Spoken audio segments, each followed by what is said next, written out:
All right, so we should be live in now. I'm gonna go and put a little intro on, and back here, share,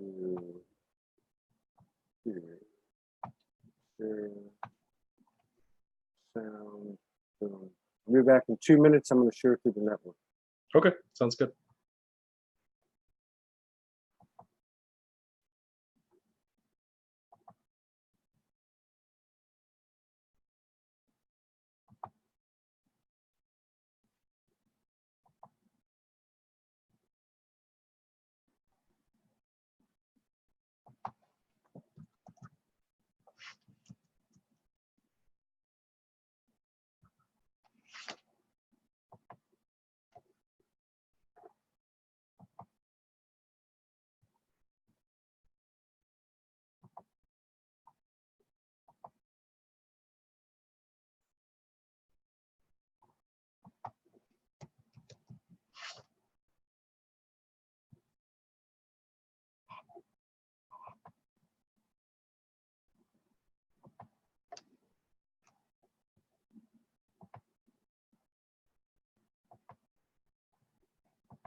How's it going, everybody? We're gonna get the show started here in just 1 second, as soon as I get all this stuff worked out. We got a really great show today. This is special to me because, as many people know, I spent a couple of years on the streets when I woke up, and came out, got my own place. Well, I came off the streets in August of 2013, got my own place in May of 2014, and I've known this beloved brother since sometime in late 2013, early 2014. We connected when there was probably 600-700 people in Soulogy, and now there's 65,000 hard numbers. So it's really special. I don't believe in coincidences. So I know this is just our second show and last show of the day, but I want to welcome everybody to the show. Thank you for your continued love and support and contributions. If these shows resonate with you, please share so we can stay above the algorithms at Facebook. We've been having some difficulties. You can watch this in the Zoom room. A lot of people getting knocked off. But let me just welcome my dear friend, Jeremy Macdonald from Florida to SOULSPEAKS 5D. Thank you for coming, Jeremy.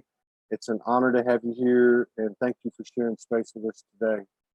Absolutely. Well, thanks for having me. I'm really excited to be on the show. And yeah, I was thinking about that the other day. It's been, you and I talked on the phone probably I want to say 6 years ago.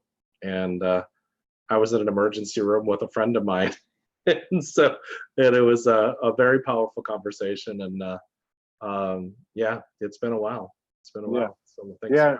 And I was really tickled to death. We didn't know who was involved with this conscious conference in Siesta Key Beach in Sarasota, Florida, January 17th through the 19th. And Morgan and I were asked if we would come and participate as speakers and do a workshop. And then I saw that you were there, and I was like, "Whoa, it's a small world." So we've been putting these posts out about this event. There's early registration. We've had a few people already registered through Soulogy. We're excited about that, but I'm excited to be able to go to a place where I can actually be in the same physical space with you, because those early days for me, when I came off the street, were very, very important to me, because I didn't understand what was happening. I was doing what basically were energy or distance healing and things like that, which nobody gave me directions. I would just intuitively know I needed to do something, and people like you helped me to build a foundation of confidence that I wasn't losing my mind. So now I heard in talking with Monica or Jessica that, and I remember talking to you about a spiritual center in, I believe it was Clearwater, when I was, had some delusions of grandeur, trying to make something happen when I didn't have a pot to piss in. In talking with one of them or both of them, they talked to me about how your mother had started something and you have picked it up. So rather than going and say, hey, when did you wake up? What's your story there? You had a mother who was ahead of her time, it sounds like? Yeah, I had a mother. She was well, first I was born to a 16-year-old mother when she was in 1974. So we were pretty close in age. And then she had my great grandmother was studying Edgar Cayce way before I was ever born. Wow. And the women in my family always had some pretty profound experiences. As a matter of fact, when my mother was pregnant with me, my great grandmother wrote her a letter and said, I know you're in trouble, but I wanted you to let you know that I love you, and no matter what, you'll never lose that love. And that was in 1974, when she was pregnant with me.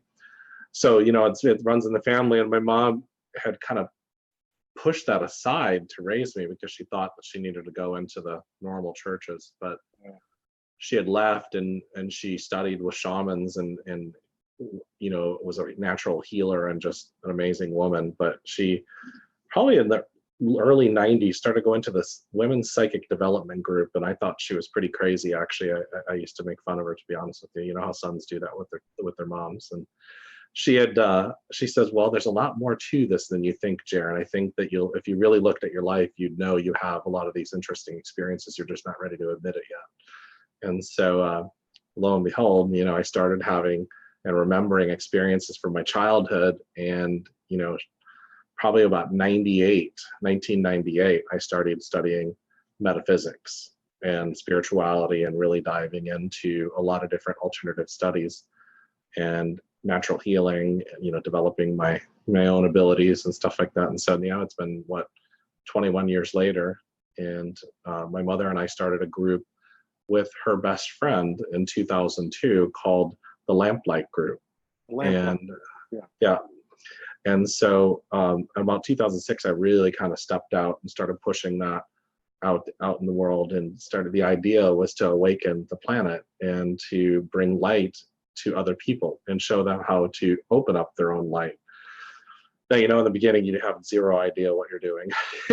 So I'm sure, like you were talking about earlier. Yeah, right. I think our first conversation, we had a conversation about how horrible things were for me in the beginning, and I had zero idea what I was doing, and I was probably more angry than I was anything. And then it just kind of grew, and then my mother transitioned in 2012, and I've been able to talk to her basically like we are right now since 2012. Wow. If I want to talk to her, I just start thinking about her, and she comes in. Wow. And, she'll start speaking to me. And I mean, right up for about a year after she passed away, she was around me all the time. But now she'll come in when I need her. I'll say, hey, help me out. When I speak at conferences, I'll see her energy walk and put her hands on people and do work on them in spirit.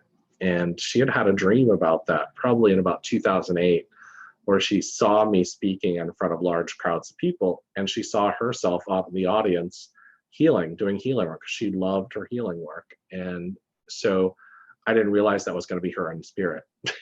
So I was a speaker at a healers gathering in the Navajo reservation in 2012, and I literally saw her, and I've seen her since then, walking behind people, laying her hands on people, and doing healing work on people. So it's, we have a really good relationship in life. And then, she was my teacher, and now in spirit, she's my teacher as well. So that's really that's profound, and also for a lot of reasons. But the alignment with the 2012 period, right, transitioning, and now in your relationship with her post the transition, does she does she convey, a lot of people talk about the QHHT sessions where the practitioner is gaining information on a collective scale, I guess, from the interactions with the clients. Does she just, is the connection or the communion pretty much a personal thing, or does she give you some insight into the collective as well? Yeah, so probably the strongest thing I could show you. I mean, she'll come through and speak to me as far as what's going on in the world, because I'll be like, I don't know what's going on. She was like, it's part of the design. She always has to remind me of that. It's part of the design. It's what we're going through. It's an evolution of consciousness. And because we'll get these situations where everybody else has experienced it. You'll be in a bad mood. You're like, what the heck is going on? And I'll hear this, Jer, calm down. And it's just part of the design. And of course I know that, but the ego has to be reminded, right? Yeah. And it needs that motherly sense. And so the most powerful experience she gave me about consciousness was this, and it was right after she passed away. And she stepped inside of my body, and Wow. she said, this is what heaven feels like. This is what consciousness feels like. And she started showing me that there's no difference between you aren't on the other side of the world from me right now. We're actually just really connected. I'm not in Florida. All the lists of people watching, they're not separated from us. We're not on a third dimensional level for our ocular eyes, we're actually, obviously we're in this three-dimensional space and we're doing things through Zoom. However, she said, through your feelings, you can connect. And what she showed me when she stepped into my body is that everything was like this. You were the drop in an ocean. However, you were the entire ocean. Yeah. And so you lost all anxiety, you lost all pain, you were aware of your body. However, it was just like it was this fluid motion of energy. And I thought to myself, and she said, and what she started showing me is when pain happens, when strife happens or stress happens, it's because people are turning away from this flow, this energy. And she goes, words really can't words really don't describe it. It's a feeling. And so what ends up happening is that we try our hardest to put it in words. And the best way is to give people the feeling of how this feels. And so people that have had near-death experiences or out-of-body experiences, they understand this on a greater level than what she was explaining to me.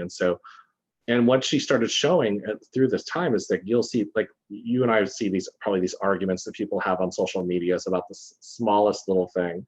Yeah. And she said it's because they don't understand how this flow is working. They're so busy looking out instead of going in and feeling the feeling that's happening. Yeah. And then when of course, when you tell them, they get upset because they're still looking out. And so this is the definition of they don't know what they're doing. And it's not a bad thing or a mean thing to say that. And she says, just remember when you were not seeing it.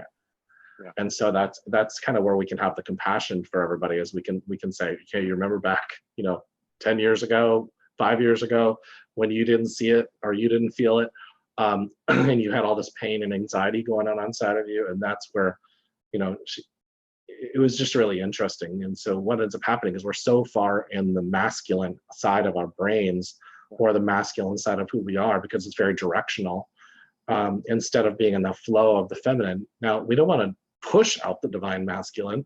We want to bring it into balance. And that's one of the things that she's became a really great teacher in spirit, as opposed, I listen to her now more than in spirit that I did. Right. And she probably doesn't give you a choice now, though. Right. Yeah, she still says Jeremy Earl Macdonald when she gets annoyed. So right. That's funny. My first experience would have been 8 years ago, and it was my grandmother. And I knew something was happening, but I didn't know if I was dealing with, like an imposter or whatever the case was, until she said something to me. She used to call me Smarty Pants. The only person in my whole life who called me Smarty Pants. And she said, okay, Smarty Pants. I'm like, oh shit. Yeah, so you were talking about, the relationship with her. Oh my God, I had a really good question for you. I was on what you were saying in terms of how things have changed, because I remember back in 2013, 2014, when I met you, and I was just getting in. I just had a laptop. I was working off a phone. So I was starting to develop relationships, but I was also starting to join a lot of groups to get the Soulogy stuff out. And I remember the intensity and the comprehensive visibility of the whole empath thing.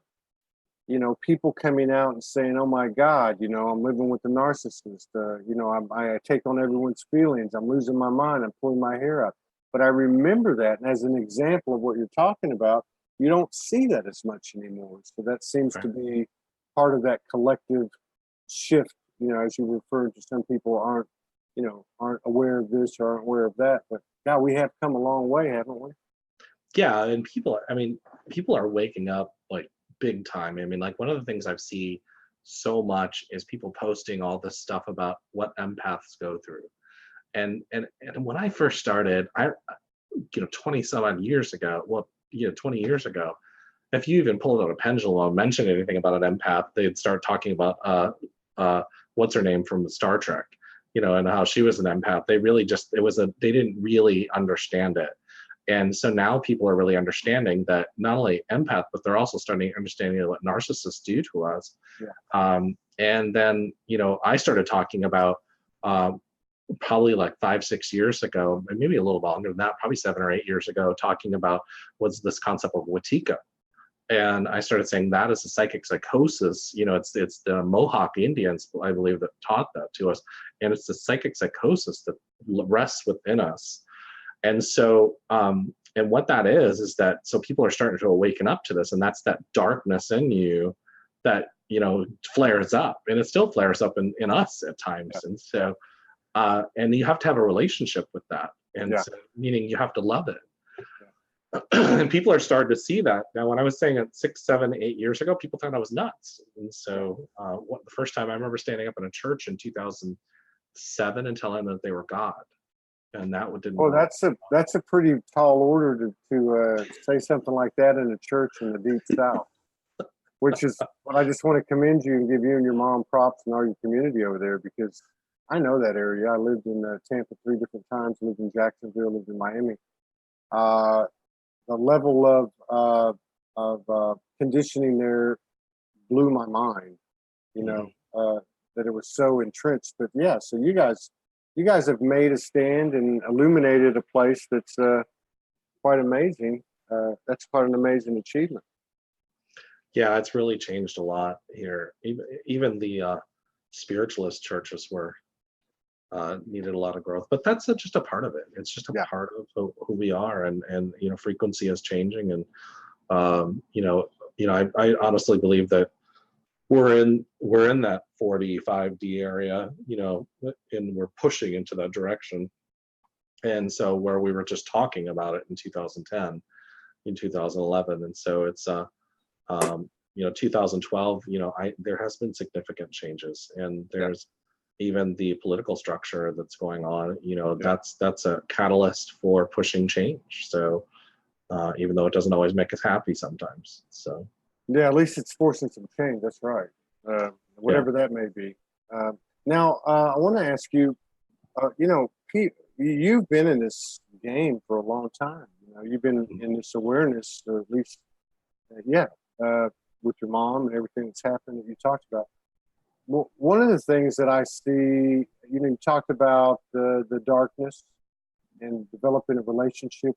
Maybe that's not the right word, shadow, darkness, whatever it may be, which is extremely important. And I think that's come to light over the last 2-3 years on a wider scale.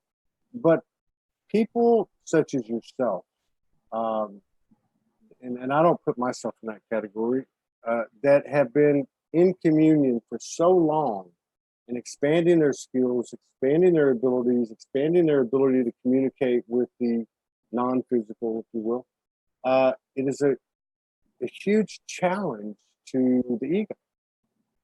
Not in all cases, but I see that. So when you were talking about the darkness, and we often hear in these circles, oh, they're not awake, and they're not awake, and all that stuff.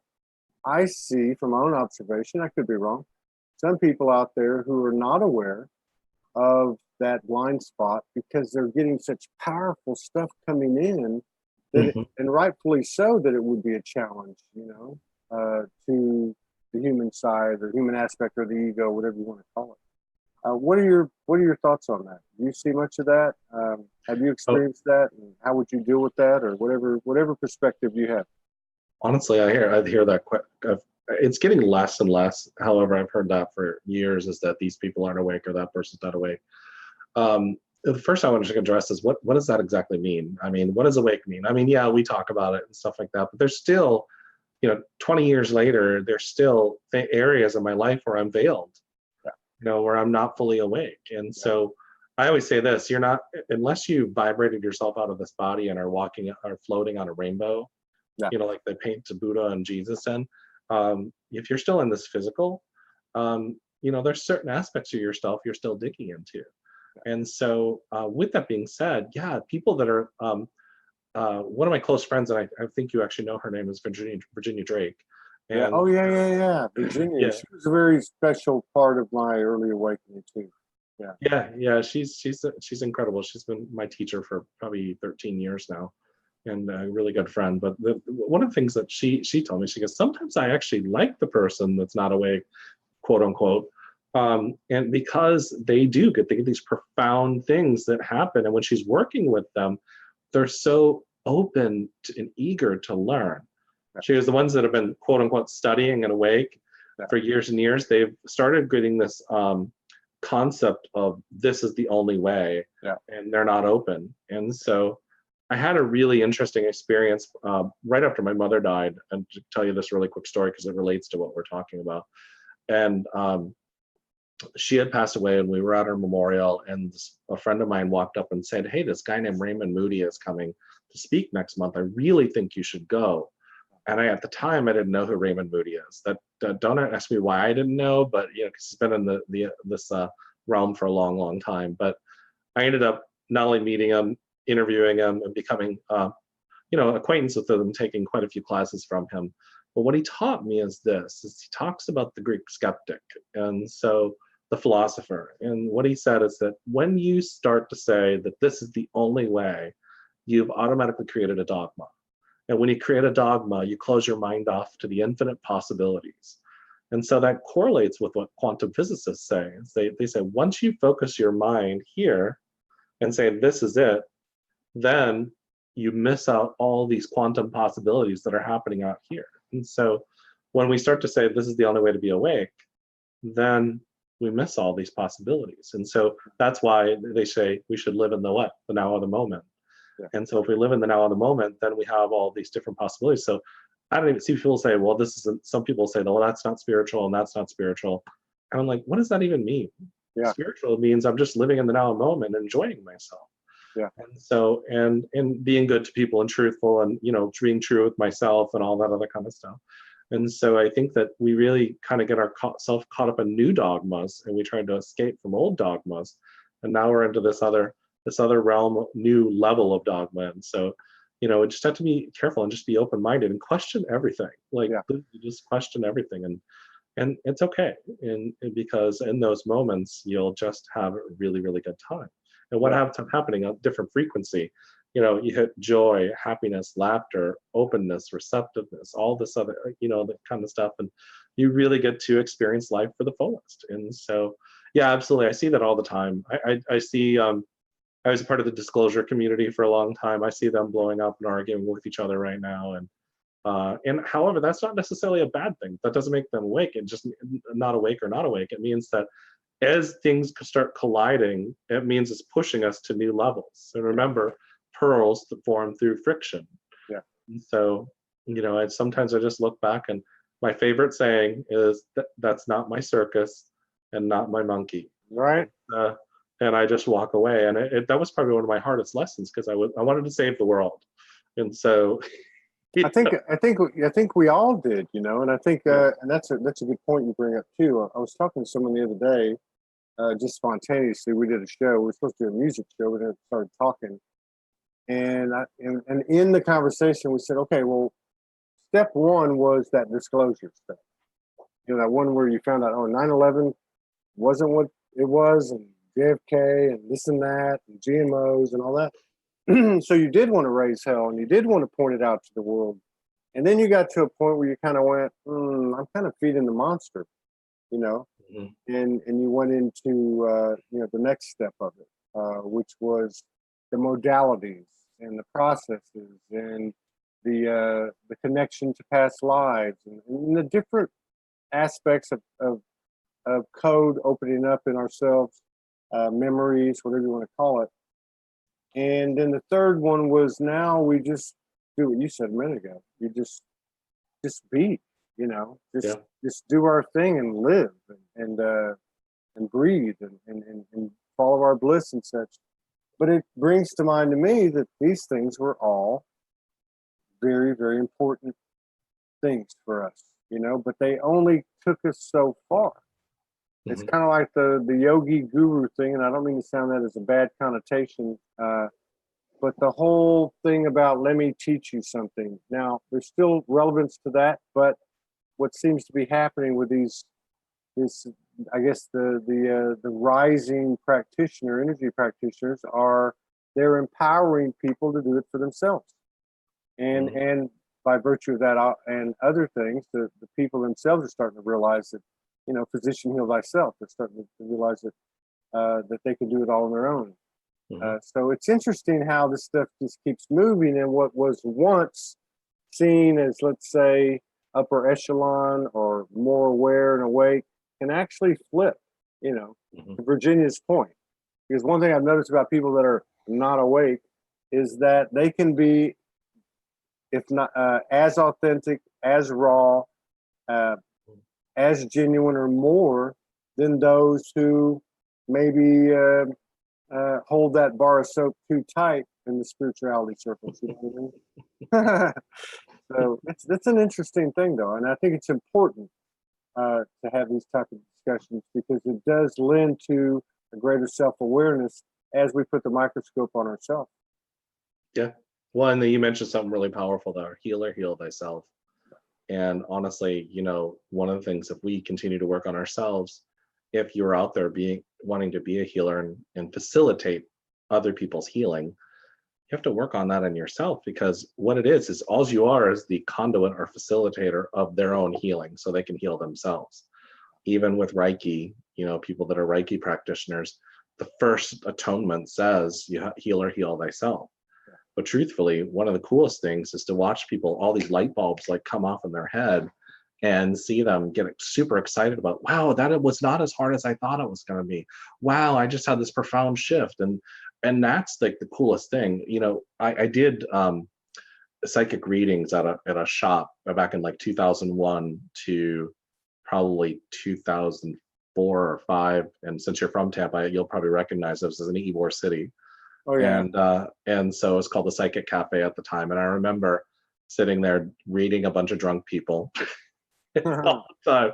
And so, they weren't coming there for help. And so they were coming there, and sometimes they were, but it was just one of those things. And so I felt like, one of these things is I was like, I really just want to help people find their own answers. Yeah. And so I find it great to just do in my sessions, of course, help raise their energy, and work with their energy and raise their frequency, so they can see it for themselves, and then help remove any blocks that they might have so that they can really open up.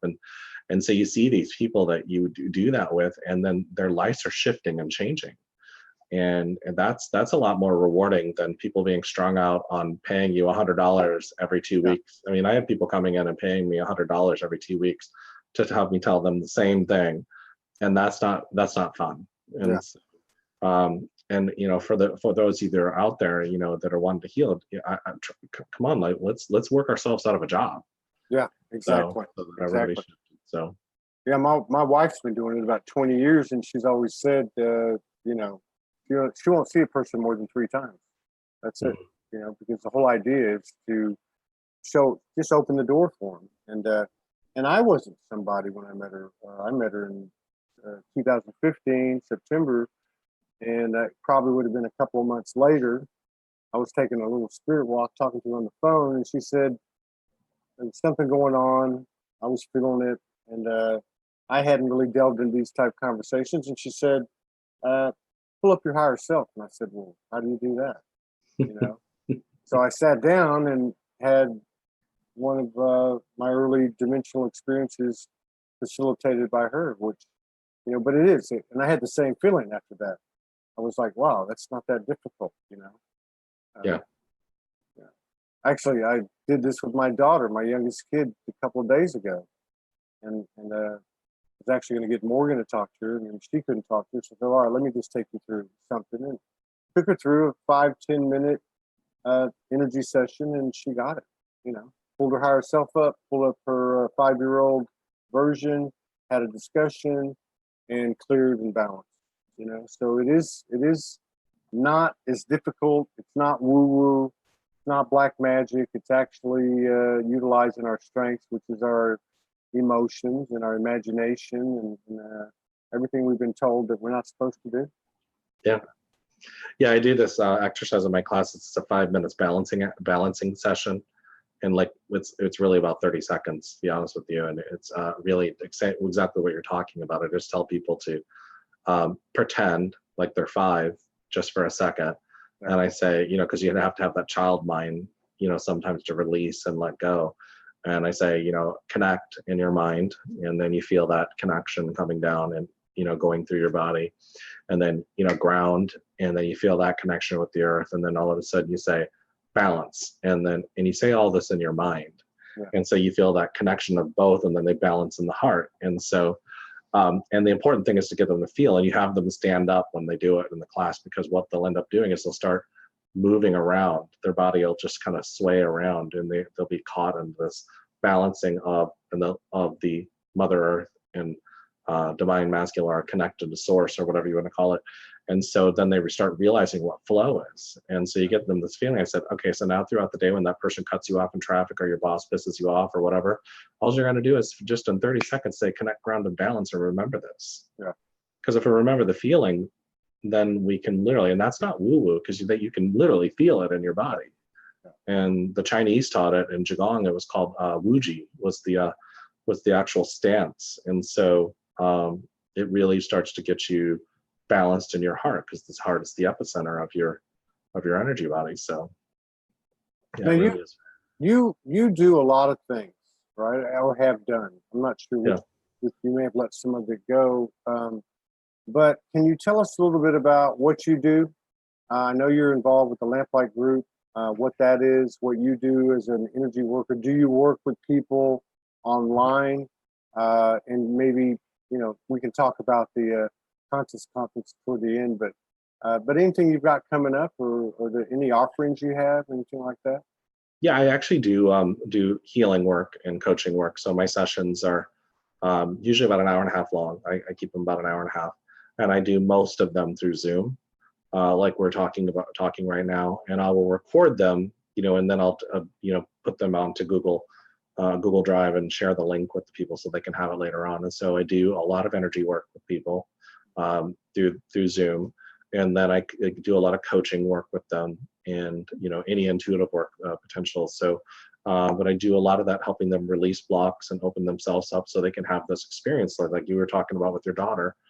And so I call it, interestingly, if you're Soulogy, and I always call it soul work. Yeah. And you know, I started doing soul readings in 2002, and so it's just kind of part of my work. And so but I always have a lot. I have a lot going on. I had taken a break for a while because I had went back to work and a corporate job. You know, it's because, you know, well, we all know how that goes. Well, and so your higher self had something to show you, I guess. always, it's just one of those things. And so I manage training for 2 call centers, one in New York and one in Florida. So I travel to New York quite a bit. But, you know, I have all these cool experiences. But as far as things going on, I have Waves of Light, obviously, that we're doing in January. And then my big thing that I'm doing is I have another cruise that I'm one of the co-sponsors of. It's called Spirit Heart Cruise, happening in September 15th. And we have 23 speakers and about 118 people coming right now, and you can still get tickets and go to spiritheartcruise.com. That's powerful.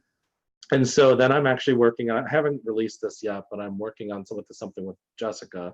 We're doing a webinar next month, the 10th, the 17th, and the 24th. So later on tonight, we're actually going to release information about that on social media. And then my other big thing I have going on right now, this is I haven't talked about much, is that I'm working with an Egyptologist she's an Egyptologist and an archaeologist that's done digs at Giza and at Chichen Itza, so the Mayan, and also one in Stonehenge. So she and I are going to start working on trips to go to Egypt, to the Mexican Riviera, and to Stonehenge. And then potentially I'm looking for an archaeologist to maybe do one to Machu Picchu as well. So, it's just, for those of you that are out there, I love traveling, and that's like my all-time favorite thing to do. And so I just stopped waiting. And my mother had basically pushed me in 2014 to start, traveling. And I'd already been to a lot of places. And so I started in 2012 with my book tour, going to all the places that she and I wanted to go to. So we went to 22 states, and I traveled with my book with my best friend, and did that. And so now I'm going to see as many places as I can, in my lifetime. So that's one of the things you just got to do. You just got to, take that leap of faith and jump off the cliff and know that there's something there to catch you. Ain't So that that's the kind of truth? what I got. Ain't that the truth? Now, is the archaeologist angle strictly the trip's going to be focused around the archaeology, or are you going to blend that with the type of work you do at these other conferences? Yeah, so the type of work she's going to talk about, she's spiritual as well, so that's going to be cool. But she's also talking about, well, I'm going to do the spiritual aspect as well. So one of the things I do, I've been to a lot of cool experiences at Mayan pyramids in Belize and in Mexico as well. And so I'm going to kind of teach, how to do that. And then I just did a huge meditation at Tulum in January with about 60 people there as well. So, and so that's just kind of, I'm going to be doing more of that work, and she's going to be talking about the archaeology and spiritual stuff. And so, I've been doing some working with other people with collaborations, but those haven't come to, fruition yet. So how you talk about collaborations and they just haven't, manifested yet. Well, you got to talk about them. I've been talking about it for a long time. Yeah. And then a lot of people look at somebody, especially someone like you, who's been doing it for so long, helping people, energy healer, practitioner. How often are you affected by the collective energies that seem to be coming down? Do you get triggered? How do you handle the energy when it comes in? It's too strong if it occurs to you, and or triggers? Do you have your own method of doing it for yourself? So the best wisdom I can give, and I'll obviously expand on this, is I always say, sit down, get quiet, and listen. So I tend to be a little bit of a cusser, a little bit. I'm not going to do that on air right now, but I'll say, sit down. It's okay. You can do it. This is Soulogy. I can't do it as much anymore. I've gotten too much heat from in the right place.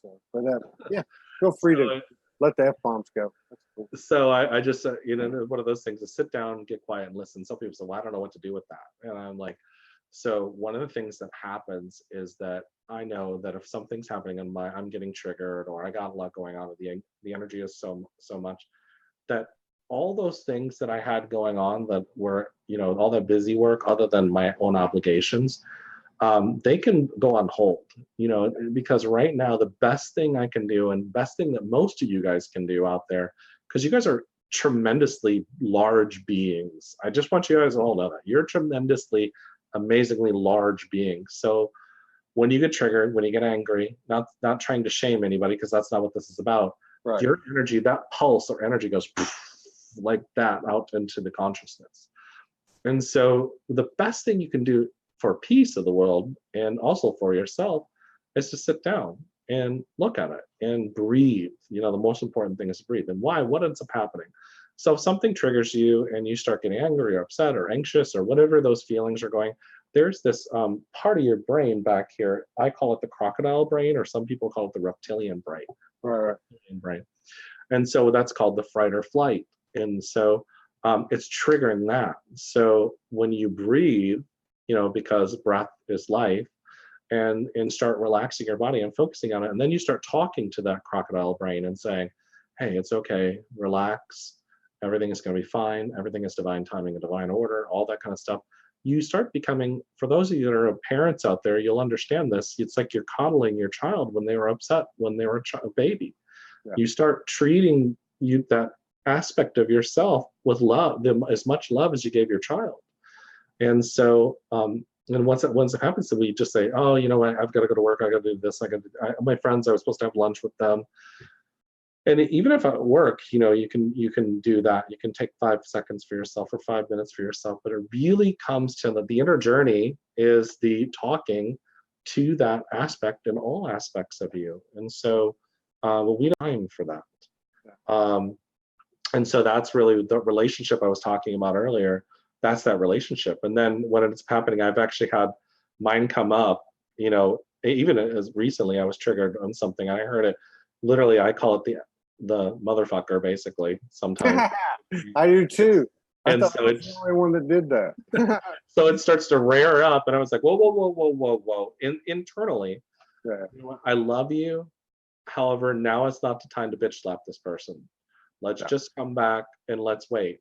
And so what ended up happening is it did, because because I've always come back and paid attention and said, all right, let's process this. What's going on? And so my inner world, that wounded child, whatever you want to refer to it as, it trusts me. It knows I'm going to come back and talk to it. Yeah. And so, and sometimes I'll just talk to it while things are happening. And so what ended up happening is that even though I was really upset, and I got triggered, it calmed down, and then it started seeing it from a higher perspective. And so this is the work, guys. This is the actual work. And so what ends up happening is we try to push or brush that on the rug. We forget about it. We don't want to talk about it. And and then that literally like beach balls underwater eventually, because we ignore that, they pop up. Yeah. And so that's actually what's happening in our world right now. Those beach balls are coming up. Yeah. So that's all the more reason why I asked the question. But then you had said earlier, I think you just referred to it again, when you were talking about the darkness or the shadow and developing a relationship with it. And this is what you're talking about. You're actually having a conversation with shadow and allowing shadow not only to be embraced and recognized, but also to speak with you. Yeah, absolutely. Yeah. There's a great movie out there called The Host. I don't know if anybody's ever seen that, where they're like these symbionts or parasites in people's body, and the human beings are trying their hardest to get them out with surgery or drag them out and pull them out. Well, one of the other hosts said, stop, stop, stop, stop. And she started crying. And what she did is she used harmony and love. And then the symbiont or the parasite actually fell out of the human's body, and she grabbed it. And what that told me is that all these things, because there is these parasites of energy in your body and their thoughts. And so they're not going to leave or transmute, because the law of transmutation, basically, they're not going to do it by you yelling at it, screaming at it, ignoring it, not paying attention to it, any of that kind of stuff. What they'll do, this energy or these blocks will do, is when you love them. And so people think that love is all about just hugging and not paying attention. Love is actually hard work sometimes. I hate to tell you this, but love is hard work. And so love is sometimes speaking the truth to yourself. And so I started this process years ago, probably like 2008, and I just started looking in the mirror at my eyes and saying, I loved you, to me. I would just say it over and over again. And it's funny because the eyes would start twitching, and so, it's because it wasn't used to being loved. It wasn't used to being paid attention to. And then when I would do things that were, against myself, like I would say yes to something that I didn't want to do, and felt all that anxiety, or just said, oh, don't worry about it, it's not a big deal, and went against my soul, then I had to go back and I had to say, I'm so sorry, that is not the truth. I not only had to apologize to the person I did it with, but then I had to apologize to myself. Yeah. And so that's the work, because we're not authentic with ourselves, and we cross purpose a lot. Yeah. And so that's really, you know, Yeah. it's good work, but sometimes it's really deep work. Yeah, I live with someone who says love's not always pretty. It's not. It's not. Absolutely not. You know, I know you've had the experiences with your mom, which are fascinating. Absolutely fascinating. I could talk to you for hours on that. I think that's got to be a wealth of information and experience. What's the most incredible divine episode, divine intervention experience you've ever had? Oh, wow. I've had a lot of them, actually, to be honest with you. With myself, my mother really started going into the non-judgment part of myself. But the other part of it was, even though, so a lot of people out there studied a lot of books about death, and they understand that death is just a transition, but that's all on the intellect. Yeah. But until you have something that actually you experience that death is not the end, it doesn't really sink in. Like, I had tons of friends that had near-death experiences, Virginia being one of them. My mother had a near-death experience 2 years prior to her transitioning. All this other kind of stuff. I'd read numerous books that had all this experience, all the out-of-body experiences, everything. But for some reason, I'd never dealt with the idea of death. Right. And I would intellectually say, when people would pass away that I cared about, oh, it's not the big deal. I know where they're at. It's when she transitioned, and I had what was called a shared death experience with her, and I actually experienced it, there's no doubt in my mind that death is not the end. And I don't have to read a book about it. And so what is kind of cool about that is that the shift was, I don't have to do so much, and I don't have to rush to get everything done. Guys, we have infinite amounts of time. Yeah. And so, and then so people say, no, we gotta do all the stuff to the planet, and we gotta save the planet. No, we got infinite amounts of time. And so what that means is that, first of all, even if this planet did die, energy never dies. That's just the long and short of it. And honestly, this planet has flushed away, aspects of itself and rebirthed itself many, many times. It's been around millions and millions. Well, there isn't a time limit on it, to be honest with you. And that just was so profound to me. And I thought to myself, so I'm doing all these things. That's one of the things I had to do. Is when you and I first met, I had tons of things going on. And I was always exhausted, and I never felt like I got anything accomplished. And then I realized, what is my rush? And so I want to have fun, and I want to enjoy myself and help other people find joy in their life and share that with other people. And so, when I collaborate with people now, it's more about just enjoying myself. Yeah. And since I've done that, it's interesting because let's bring things down to a very physical thing. People will talk about money, and they'll say, well, how do I pay my bills and all that kind of stuff. Since I've started doing that, I've doubled my income. Yeah. Actually, almost since 2014, I've almost tripled my income. Yeah. And so it's like one of those things. So what ends up happening is when you stop focusing on it and start just focusing on enjoying yourself and not realizing you have to rush and do so much, the do. And this is something that my mother had kind of shown me, and higher consciousness showed me. And so I think that's a huge shift. And so for those of you that are out there, stop stressing so much, because everything happens in divine timing and divine order. That's it's called the law of gestation. It's a natural law. So I remember 2-3 weeks ago, and we've because Morgan and I steer this or navigate this together, so that makes it easier. But we were going through some different things, Soulogy.Wise, website, and streaming services, and this and that, and money and immigration things, and so you kind of, and we were aware of it, and we were trying to maintain the field. But I remember getting something one day, and I was like, you know what I got? Like, act like you have 1,000 years to do all this stuff. I mean, I know that doesn't sound like, it sounds kind of cliches, but it's the same thing you're talking about. It was like this something creeped in, and like there's no rush, it's all, there's plenty of time, and it's, and maybe that's an awareness that's becoming more prevalent or available to the collective, because I know it can't just be unique to me and her or people like this. Yeah. Some of these things that are coming into our awareness are so simple. Yeah. You know? I think that started too, right around 2007, 2008 in the consciousness, because the recession happened, and people lost their jobs and whatever, and then their incomes collapsed. So all they could do is work on themselves. They had to face a lot of demons.